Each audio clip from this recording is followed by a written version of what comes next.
Charlie Moore, and the one word that comes to my mind is fearless. He's almost like Morgan Park's version of Stephen Curry. I mean, that's the kind of things that he does. He really gets it done and shoots from all over the place. Team leader. He's the kind of player I'd love to have, to be honest with you. Small kid, you're just like, okay, this kid won't be so bad. And then he starts breaking you down with the dribble, and it gets scary, you know, because he's very quick. He's strong for his size. Understands the point guard position and can really shoot it, real deceptive. You know, it's a matchup problem every night. What's good, everybody? Welcome back. Now, this is one of those videos that I should have done a long time ago. Yeah, I've been procrastinating, but it's better late than never. Today, we are going to be talking about the legendary Chicago point guard, Charlie Moore.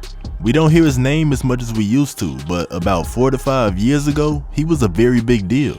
Back in 2016, he was named Mr. Basketball for the state of Illinois.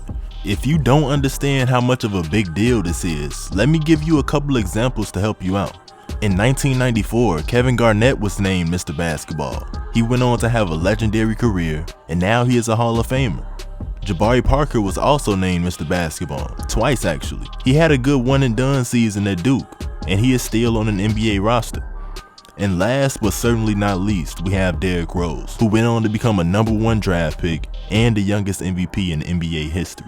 So the fact that Charlie Moore's name is in the same discussion as these guys really means a lot. Every player that I just named is at least over 6'3". Charlie Moore is only 5'11". So for all my hoopers that be complaining about how they are too short down in the comments, there's no excuses. He's always the smallest on the court, but he still dominates. But anyways, he had a lot of hype around his name back in 2016. But in the present day, we don't hear about him as much as we used to.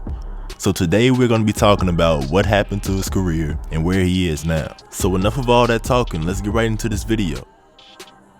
For you to truly understand what happened to his career, we would have to start from the beginning. Charlie Moore has been playing against older competition his entire life. When he was in the 6th grade, he was playing on the 8th grade team, and he was dominating. He was playing so good that he had some high school coaches coming to see him play. And the high school that he eventually ended up going to was Morgan Park. Morgan Park is one of the best basketball high schools throughout Chicago. One of my subscribers play for them actually. Make sure y'all go follow him on Instagram. He up next. But anyways, Charlie Moore was able to play on the varsity level his freshman year at Morgan Park. The smallest player out there, but yet his coaches and his teammates described him as fearless. For those who don't know already, Morgan Park plays in the public league Red South. This is one of the most competitive conferences in the country. Charlie Moore came in playing with a chip on his shoulder, and he went out on the court and demanded everyone's respect. Just listen to what his coach said about him during his freshman year. On the same page from day one, I said, can you handle it? Are you built for this? And he said, come on, Nick, I'm built for it. The first game of the season, we was playing Notre Dame, down 2. And it was about 1:30 left, and I called to play for Charlie. And Billy said, Nick, huh? Man, it's my team. I said, just run it, just run it. He came off, he drained it. So, you know, I just rolled with it and threw him in the fire. He was taking long threes, and everybody was like, Nick, why you let him shoot that fire? I said, y'all will see. Y'all will see why I let him do it. And the rest was history. With him playing against so much competition at a young age, it was really grooming him to become a great basketball player. Over the course of his high school career, he had so many achievements. He contributed to a state championship team his freshman and sophomore year.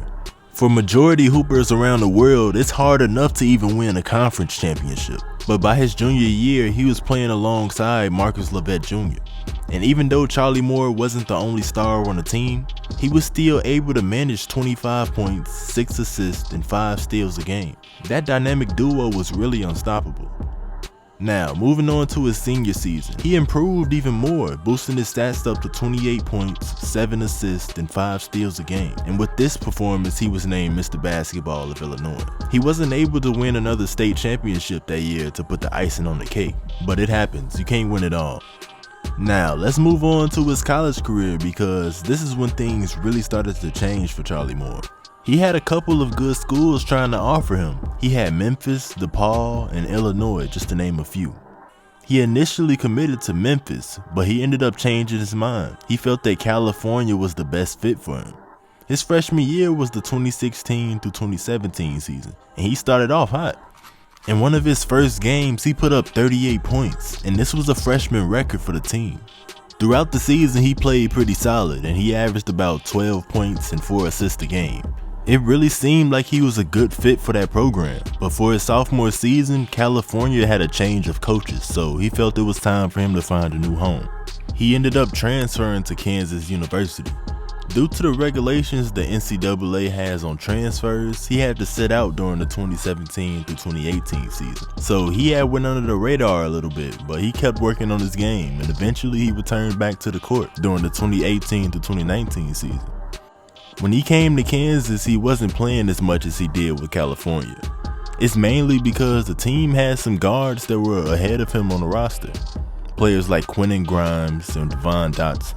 So he wasn't able to perform as well as he might have hoped. But he did have a season high where he scored 18 points and he shot 6 of 9 from the 3-point line. The team finished the season with a winning record of 26-10.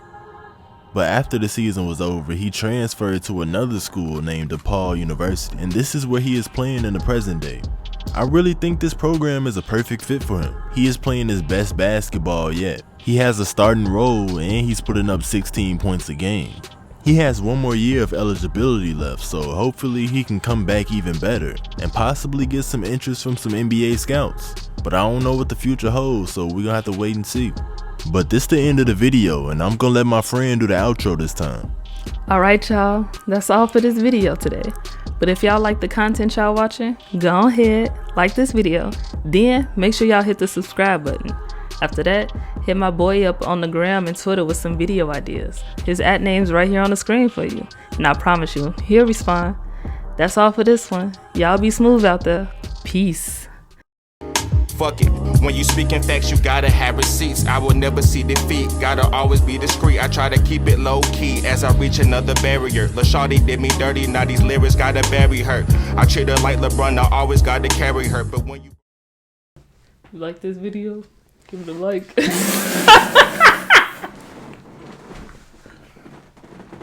It's lame, bro. Fuck on.